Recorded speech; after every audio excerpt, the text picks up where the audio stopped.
Greetings from the Fredericktown Homestead. We're curious as to the dryness of our wood. We have several different species here.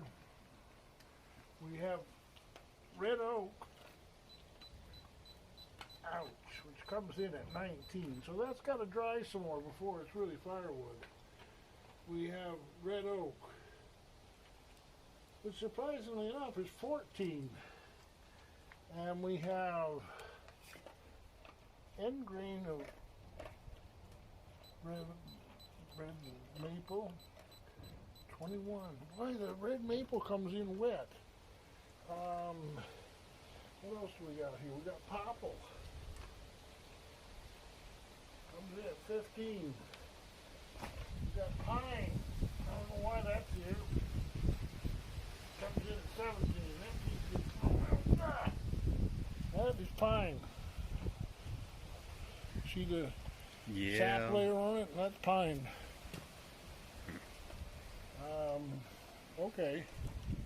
So what we learned from that is, even though we've had this wood for all summer, it's not dry enough.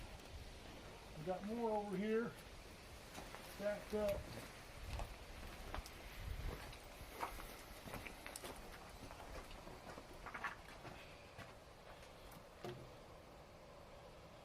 Hey, there we go. 7%.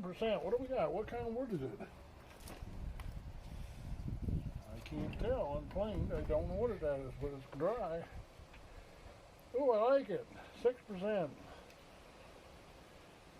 5%. Well, why is that stuff so wet? 8%.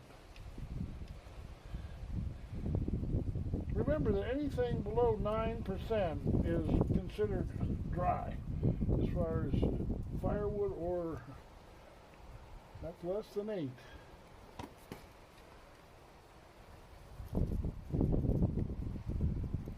Okay, so that's 9.7. So that piece there is just marginally over. But everything here looks really good. Okay, that's 11. Boy, those first couple that I did worried me.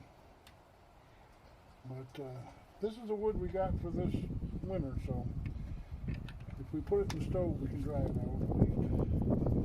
Alright, God bless. Okay, so I have my base framing, which is going to go across the back, come out on this side of the stud, come up to the front, and across. I'm going to get that secured in, and then the door will go right over top of that. Seems like the best thing I can do at this point, so that's what we're going with.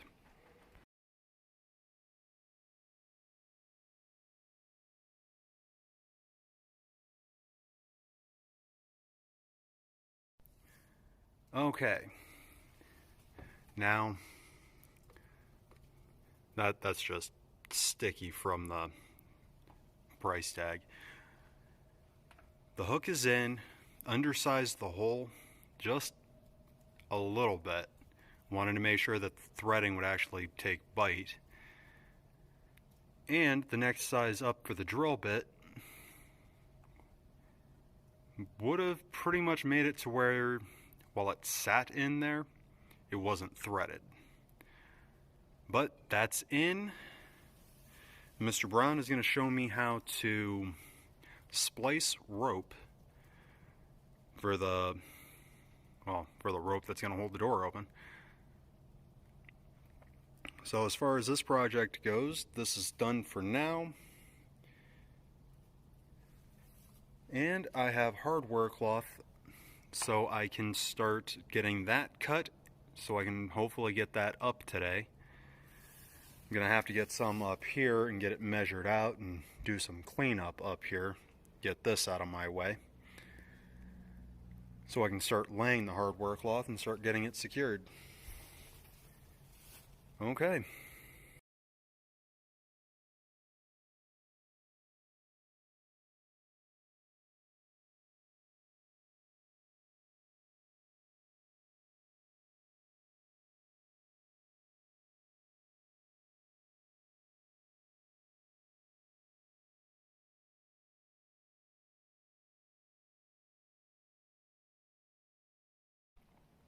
Alright, so my phone's not agreeing with the lighting over here. Not for a time lapse, so I'm just going to go ahead, get this measured out, get the hardware cloth cut for it, and pretty much go from that. But not going to be any video of it, so figured I'd let you know. Okay, so I don't know how much we're actually going to be able to get done today. We've ran into some, we're just going to call them distractions. Trying to take care of a couple of other things. But we have the chicken wire and the hardware cloth cut.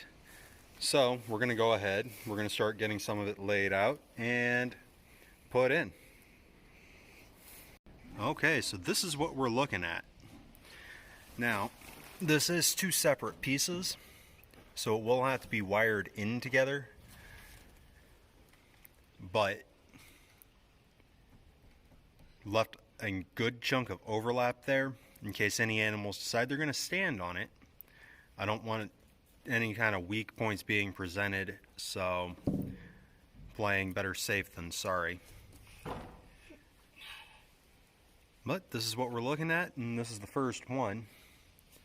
Now we have 4 more to do. Yeah. 4 more to do.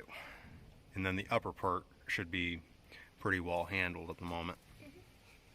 So we got these 2 done on this side. And then back there, I got mine done. Dad helped me a little bit, but I mostly got done. It's a little corner space right there. And that's where we're going to be stopping today. And that's me showing you guys what we did. Good morning, everyone. It is Sunday morning here on the homestead, and I realized that I never showed you guys the finished product of the apple pie filling that I made the other day. So we made 7 quarts. They all turned out really nicely. I'm not sure where they floated, but it is a gel consistency in there, so it's not liquidy or anything. But the apples all floated to the top when they cooked or canned, however you want to look at it. But I think it turned out pretty good. We'll see when we open one and use it. Today we are going to be canning some diced tomatoes. Mr. Brown got a couple more bushels of tomatoes. And then probably going to do another 7 quarts of applesauce, or maybe 5. But I'm going to do smooth applesauce this time because my daughter did request it. But that's what we've got going on inside today. I will talk to you guys later. Alright, so here's 1 box of the tomatoes. I am going to core and slice them. Seth is going to be my helper, and he's going to dice them and get them into the jars. So hopefully we can make this happen pretty quickly today. Well, we had a slight change of plans. The very first tomato that I went to core, my knife slipped through and I sliced open the palm of my hand. So Mike cored and sliced most of the tomatoes, and Seth and Brynn have been dicing.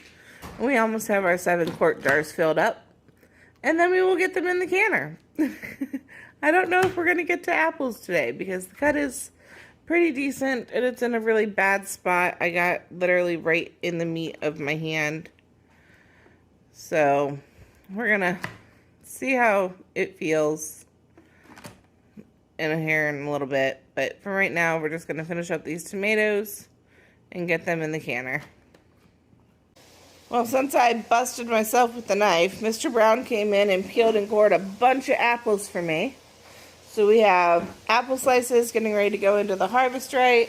We have a big overflowing pot of apples over there to cook down for applesauce. And a bowl of apples done. We're going to make an apple crisp to go with dinner. So we still also have probably half a box of apples left. But we'll get it figured out sometime tomorrow.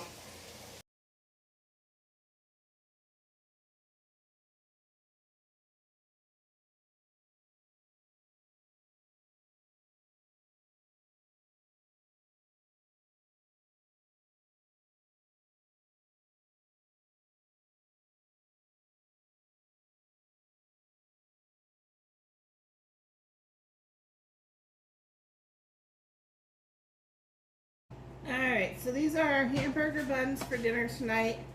I actually took this recipe off of the Hollar Homestead.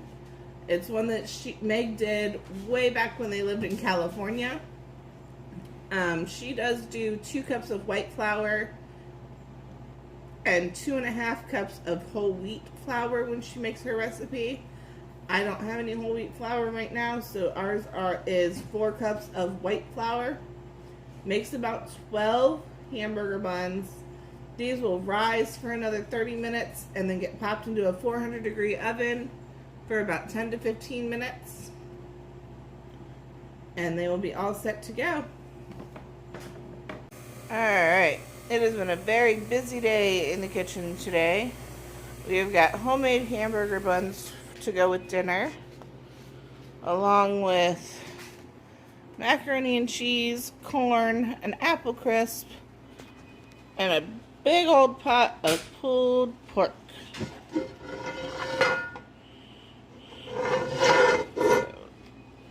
That is where we are standing for dinner. And the harvest rate has a thing of apples in it, a round of apples going in it, which is actually dinging at me because the pressure valve is not reading correctly. So I'm going to go deal with that, and we will catch you later.